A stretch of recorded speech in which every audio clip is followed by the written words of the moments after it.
never plan my Minecraft terrain. I just place blocks until something cool happens.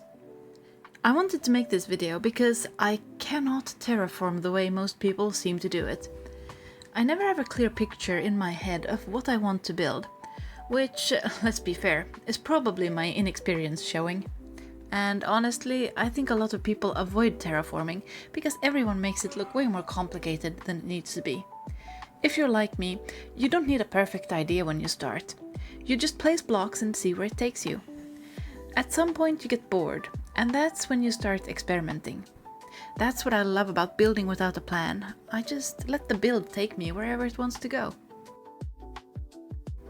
Right now, I'm working on this massive cave. When I started, the only thing I knew was that there would be a vertical octagonal shaft in the middle. My build focuses a lot on water, so I decided to add 8 rivers converging in the center to match the octagon. First, I built a rough circular lake around the center. For me, this is literally just flying around and placing blocks in a loop. I don't overthink it. I'm not aiming for perfect placement, just the general shape. Once I have a shape, I move up a block and go around again. And again, and again. For the rivers, I picked semi-random starting points and a general direction. Creative Flight makes it super easy to create a basic line for the river. I just fly backward and spam blocks. One of the only actual aesthetic tips I have is this: never build in a straight line unless you want it to look man-made. Nature is curves. S-bends are gold, but I just go wherever feels right. Once I have a line, I widen it until I'm happy with the look. Sometimes I add elevation. Then I go one block up and trace the whole thing again. I keep slopes gentle because rivers usually are. This is just rough shaping for me. Details come much later. Water is kind of constrained because it has rules. The ground around it is where I feel free to do whatever.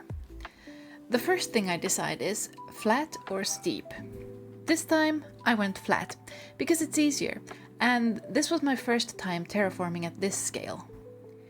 I repeat the same layering process, but I use building gadgets to extend the terrain fast and smoothly. Then I move up or down a block and go around again. I always get bored eventually, and that's when the fun starts. I'll jump to another area, start a totally new shape, or extend something that just feels like it wants to exist. Then I create problems for myself by trying to connect all the weird shapes together. That's basically my entire method. Make shapes, layer them, get bored, make more shapes, and solve the chaos. Walls are a completely different beast. My brain understands floors, but walls just don't work the same in my head. I have 2 tricks. The first is just doing the floor method vertically, but honestly my brain hates that, so I use a second method based on lines. I draw a line from point A to point B, like with the river. Then I draw another line next to it, but offset slightly. If one line goes in, the next line goes in earlier or later. I repeat the pattern for a while, so it looks intentional, not random. Then I break the pattern. Bigger shifts, smaller shifts, start earlier, start later. That's how these weird cave walls happened.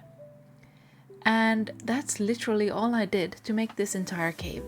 No blueprints, no wireframes, no master plan, just following these patterns at scale. If you also think like this, let me know, because every time I watch terraforming tutorials, I get completely lost when they start wireframing everything.